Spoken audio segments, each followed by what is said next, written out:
Waziri wa Madini Anthony Mavunde ametembelea na kukagua mradi wa ujenzi wa stendi ya kisasa, mradi wa ujenzi wa soko la kisasa unaojengwa wenye thamani ya zaidi ya shilingi bilioni 22, mradi unaotekelezwa katika mtaa wa Katente, kata ya Katente, wilayani Bukombe, mkoani Geita.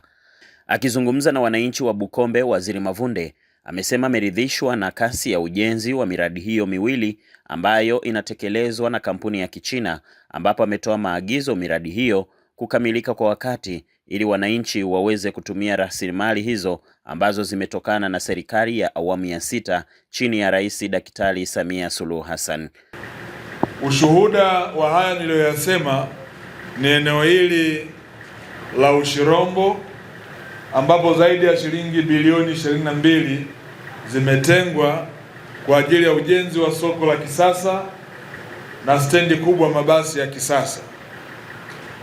Nichukue fursa hii kumshukuru sana Mheshimiwa Rais Daktari Samia Suluhu Hassan kwa kuona haja ya kuboresha miundombinu katika wilaya yetu ya Bukombe.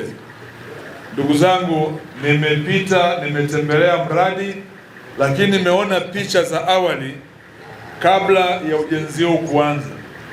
Ni mapinduzi makubwa sana. Hali hii itachochea ukuaji mkubwa wa mji wa Bukombe na hasa hapa Ushirombo, lakini vile vile itachochea kuongezeka kwa mapato ya halmashauri ya wilaya, lakini vile vile eneo hili litakuwa ni eneo kuu la biashara ambapo watu wetu wengi watapata nafasi ya kufanya biashara.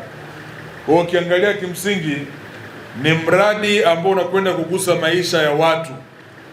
Ni mradi ambao unakwenda kuibadilisha Ushirombo na wilaya ya Bukombe kwa ujumla.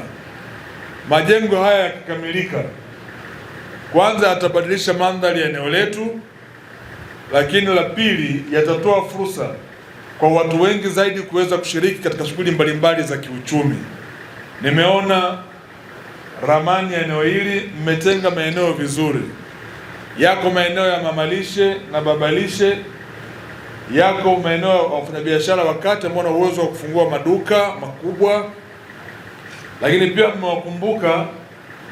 mmewakumbuka wafanyabiashara wa samaki, lakini vile vile wafanyabiashara wa matunda na mboga mboga. Ni kati ya masoko machache ambayo nimewahi kuyatembelea kuyaona Tanzania nzima, ambayo yana mpangilio mzuri ambao pia unaingiza makundi yote ndani ya jamii. Hongereni sana Mheshimiwa Mkuu wa Mkoa kwa kazi nzuri ambayo naiona hapa. Mheshimiwa Waziri, tulishakubaliana wale wote ambao walikuwa wanafanya biashara kwenye stendi, biashara kwenye soko, lazima watapewa kipaumbele cha kwanza kuhakikisha wanapata maeneo ya kufanyia biashara, na baada ya hapo wengine sasa watafata kwa kushindanishwa ili waweze kupata ile maeneo ambayo yatakuwa yamebakia. Nafarijika kuona kwamba maeneo haya ambayo yamejengwa ni mengi zaidi kuliko maeneo ambayo yalikuwepo pale mwanzo. Kwa hiyo ni karibia 50% inaweza kupatikana ambayo ilikuwa imebakia baada ya kuwagawia wale ambao walikuwa wanaendelea na biashara. Kwa hiyo Mheshimiwa Waziri, tukupe assurance ya jambo hilo, na ndio maana hata wafanyabiashara pamoja na wale ambao walikuwa wanahusika na hizo biashara wametulia, kwa sababu wana uhakika kwamba jambo hili serikali imelichukulia hatua inayostahili. La mwisho, shukrani kwa Mheshimiwa Rais. Kama wenzangu walivyosema, tunashukuru sana Mheshimiwa Rais kwa kuleta fedha bilioni karibia 19. Ni fedha nyingi, na sisi tunaona sasa mkoa wetu wa Geita unabadilika kila sehemu. Shirombo tuna stendi ya kisasa, tuna soko la kisasa. Kienda manispaa ya Geita tunajenga stendi ya kisasa yenye thamani ya bilioni 14. Kwa hiyo kila mahara kwetu sisi ni mji, na bahati nzuri Mheshimiwa Waziri, wewe ndio unaongoza sekta madini, na sisi mkoa wetu ukiangalia ni kama kila sehemu ni mji. Ukienda Katoro watu zaidi ya 400 ni mji. Ukienda Bwanga tunakaribia 100,000 ni mji. Ukienda Nyarugusu, Bukori unazungumzia watu 70,000. Kwa hiyo kila mahara kuna huduma muhimu ambazo tunazihitaji katika shughuli za kimaendeleo. Palikuwa na vibanda zaidi ya 425 ambavyo watakuwa kioperate ndani ya eneo hili, na wote tulikubaliana tukaingia mkataba kwamba mara baada ya mradi kukamilika wote walikuwa kwenye maeneo ya stendi watarejeshewa vibanda vyao, watapewa tena biashara zao, na wale walikuwa kwenye maeneo ya soko pia watapewa vibanda.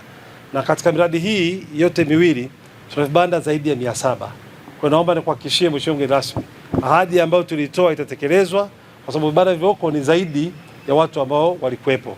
Tutaweza kuwapa wote, na vitakavyobaki tutavitangaza kwa watu wengine wapya ili waweze kuingia kwa ajili ya kuendesha mradi huu.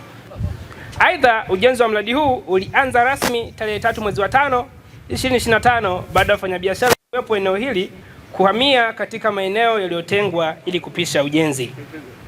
Mradi huu unatekelezwa kwa siku 970 na unatarajiwa kukamilika tarehe 28 mwezi wa 12 2027.